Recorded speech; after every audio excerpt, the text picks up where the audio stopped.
everyone, this is Avijit Chatterjee recording our weekly session for Charts of Fun. This is for the week of June 29th, recording this on Sunday afternoon, July 5th. Our blog site is chartsarefun.substack.com. We publish daily blogs. Appreciate you subscribing to these blogs with your email. And when they come out in the mornings, you'll get them right on your email. Our YouTube site is also Charts are Fun. It's the channel is at Charts are Fun.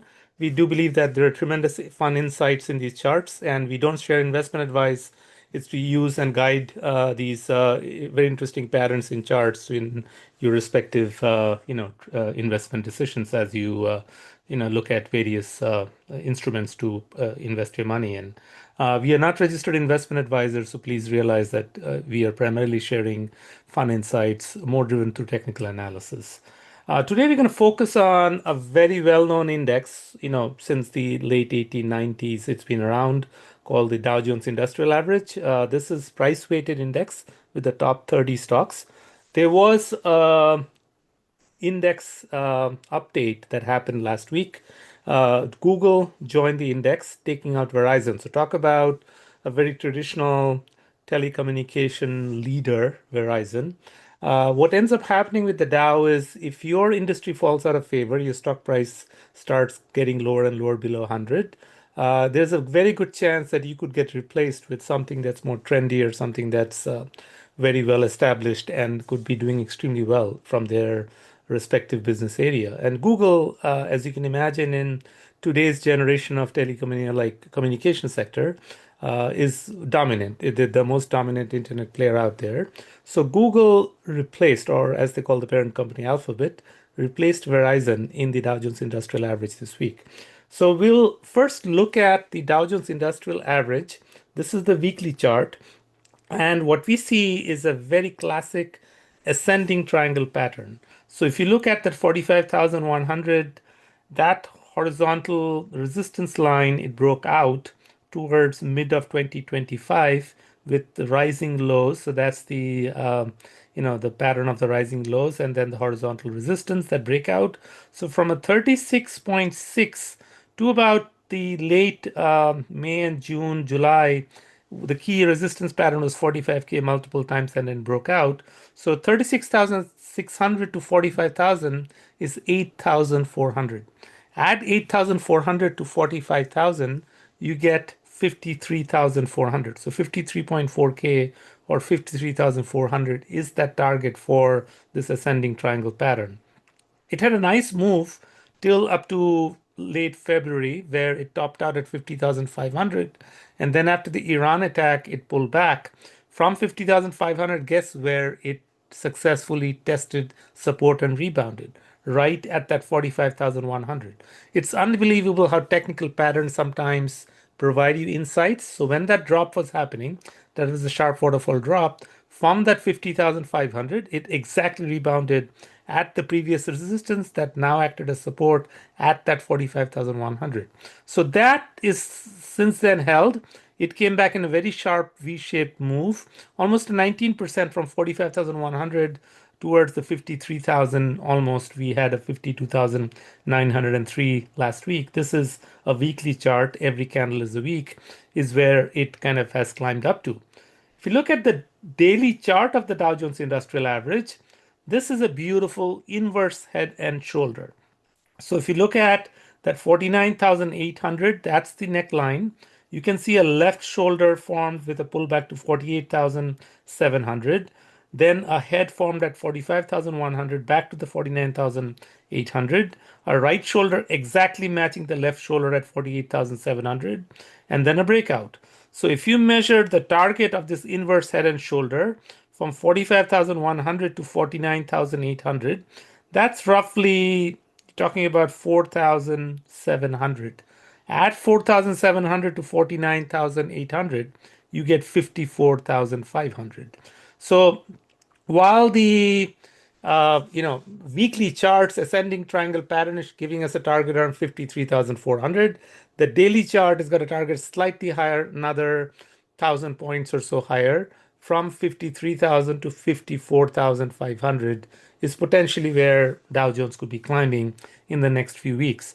So now what we are seeing underlying in the market for the last couple of weeks is money is rotating out of the hot semiconductor memory stocks, AI stocks call them, and rotating into more defensive, into more, value rich companies, things that have solid cash flows, companies that are effectively doing very well broadly from and not just correlated with the AI sector as such. However, Google, we know, is a big AI play, and Google recently, like with the Magnificent Seven companies, had a sharp pullback.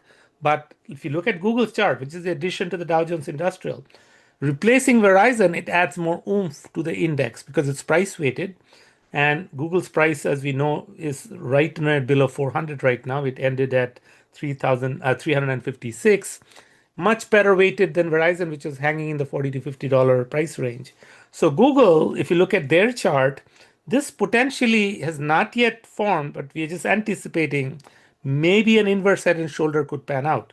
Google towards May had topped out at 404. From there, it had a pullback to 333. And then it could be in kind of an inverse head and shoulder forming a pattern here. So the neckline is at 373 and the head at 333. That's $40. If it is able to form the right shoulder from after testing the neckline and then break out, this is again anticipatory. We have not yet touched the neckline. We have not yet formed the right shoulder. We just expecting potentially this could turn out to be an inverse head and shoulder. And if that breakout above 373 happens in Google or Alphabet, we're talking about 40 points added to 373, 413 is where Google could climb, which would help the Dow Jones Industrial get further upward climb. Looking at the ETF for the Dow Jones Industrial called the Diamond, DIA, State Street ETF Diamond. DIA's top holdings, which is kind of because of price weighted, the topmost holding is Goldman Sachs because it's the topmost priced stock in the Dow Jones Industrial.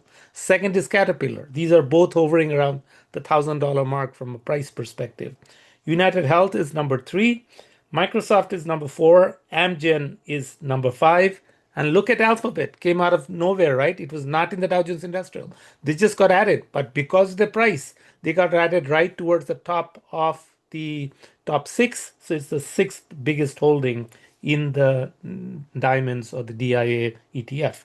So let's now go through some of the top holdings of the Dow Jones and see what could they be indicating in terms of that upside that could help lead Dow Jones to its upside target. So looking at Goldman Sachs, this is like the biggest company from investment banking in Wall Street. They were the leading player for the SpaceX's IPO. There are other IPOs of OpenAI and Anthropic coming, and potentially the heating part of the financial kind of IPO markets for Wall Street and merger and acquisitions. Biotech has seen some big mergers recently. Is all providing good upside to Goldman Sachs. Now, Goldman Sachs had a near-term peak at 1125, had a very bearish engulfing candle kind of move. This is again a weekly chart of Goldman. Pull back down, seems to be testing a key level. This week's candle that we got was kind of a reversal, kind of a doji candle. If this now reverses higher, the ascending triangle on Goldman's chart points to an upside near 1173. Didn't quite get there, came within 50 points at 1125 and pull back. So if we reverse higher, RSI starts climbing back again, we could potentially see Goldman climb from right around 1021 to 1173. So you're talking about 150 points or so upside in Goldman, and that would, being the highest price weighted stock in the Dow Jones, help the Dow get additional upside if Goldman can reverse and start moving higher. Now, where does Goldman fall under which ETF? The sector ETFs, it falls under the financial ETF XLF. And we had posted about this in one of our blogs that XLF is forming a beautiful cup and handle pattern. We can see that the cup is between 42.5 to 53, and then the handle and then the breakout. So a 42.5 to a 50, sorry, it's not 42.5, you're talking 47.5. A 47.5 to a 53 is something around 5.5 is the depth of the cup. So if you add a 5.5 to 53, that's 58.5. Look at this is a daily chart, by the way, of XLF. Look at the last couple of days on XLF. Nice upside breakout move, 2 solid days of move. 1.5% it climbed on Thursday. Market was closed for the July 4th holiday on Friday, but on Thursday, 1.5%, another good climb the day before. XLF is at 55.6, within less than $3 to that measured target of the cup and handle at 58.5.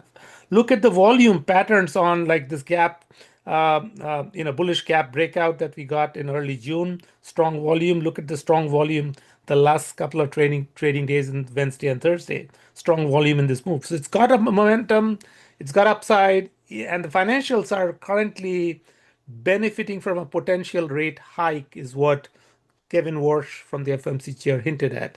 Higher rates is good for financials, gives them better net interest rate margins, and promotes more profit margins for them.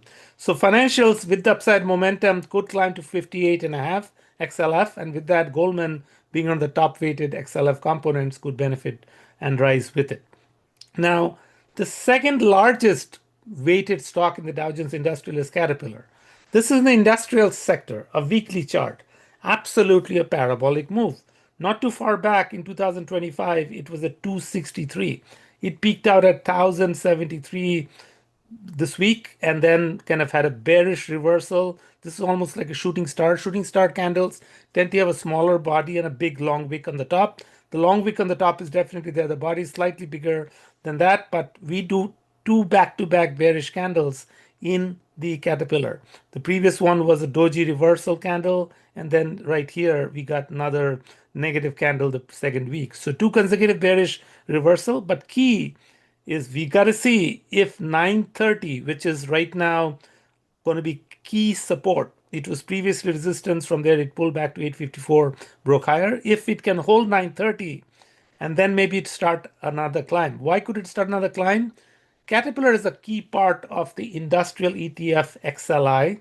And if you look at XLI's chart, a very similar cup and handle like what you saw with the financials XLF.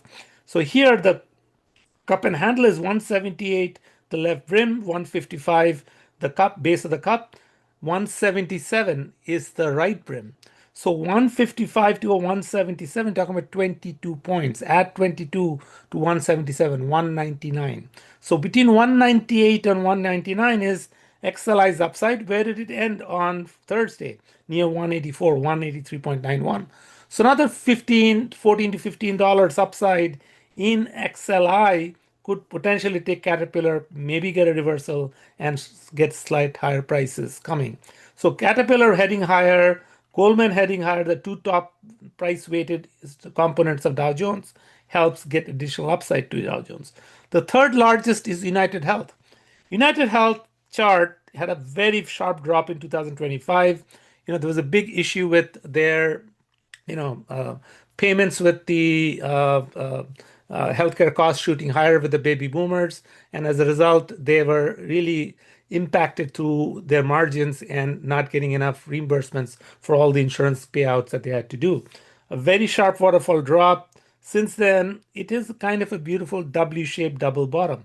You can see the base is at the bottom is 228, went up to 368. So 228 to 368 is 40 points. Add 40 points to 368, that measures to 408. It already met that target. And from there, it's been climbing higher.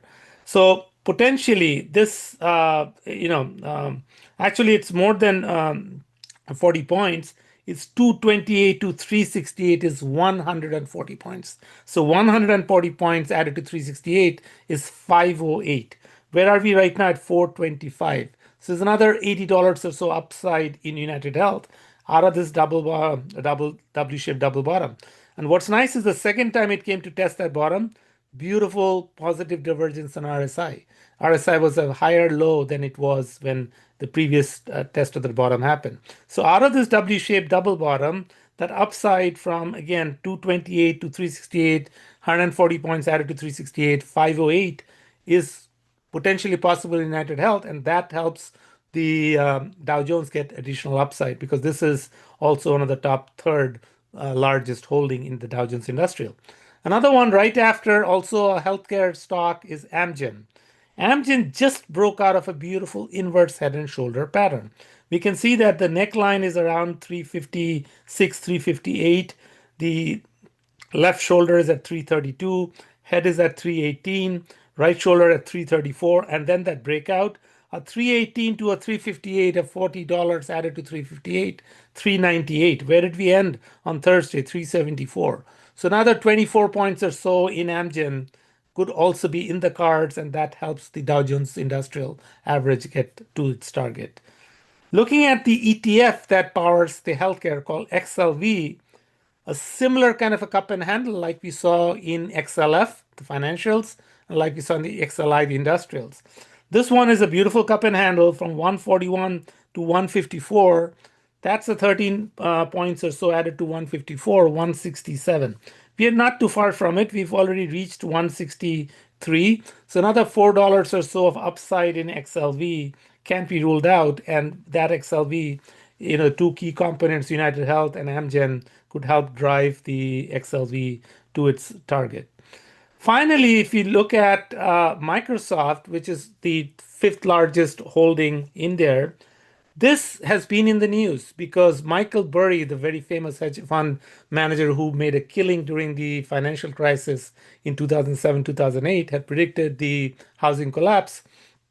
He invested a very large position in Microsoft long-term calls. This is calls that are going to expire in 2 years, December 2028. And his calls are priced at a strike price of 700 when Microsoft was trading at 350 when he did it. So he expects a double, Microsoft to double from 350 to 700 in a span of 2 years. And if this is what we see, a beautiful double bottom at 355, the first bottom, the second bottom at the lower bottom at 349 with positive divergence in RSI, higher lows in RSI, it needs to break 466 for the double bottom to be confirmed.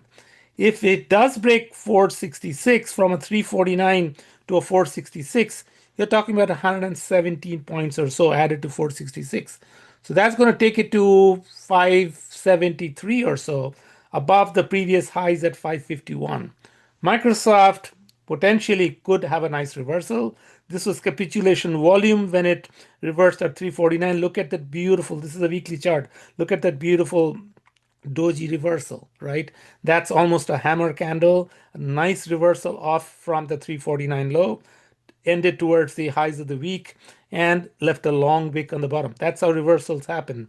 Nice bullish reversal, nice upside the following week, up 4.7%. If the momentum continues on Microsoft, we will be looking for this nice W-shaped double bottom to break 466 and go towards that 570 target.